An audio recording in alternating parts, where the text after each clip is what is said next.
श्रियकान्ताय कल्याणनिधये निधयेऽर्थिनाम् श्रीवेङ्कटनिवासाय श्रीनिवासाय मङ्गलम्।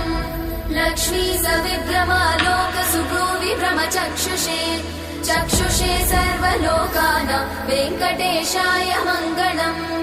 श्रीवेङ्कटाद्रिशृङ्गाग्रमङ्गलाभरणाङ्ग्रये मङ्गलानां निवासाय श्रीनिवासाय मङ्गलम्। सर्वावयव सौन्दर्य सम्पदा सर्वचेतसां सदा सम्मोहनायास्तु वेङ्कटेशाय मङ्गलम्। नित्याय निरवध्याय सत्यानन्द चिदात्मने सर्वान्तरात्मने श्रीमद् वेङ्कटेशाय मङ्गलम्। स्वतः सर्वविदे सर्वशक्तये सर्वशेषिने सुलभाय सुशीलाय वेङ्कटेशाय मङ्गलम्।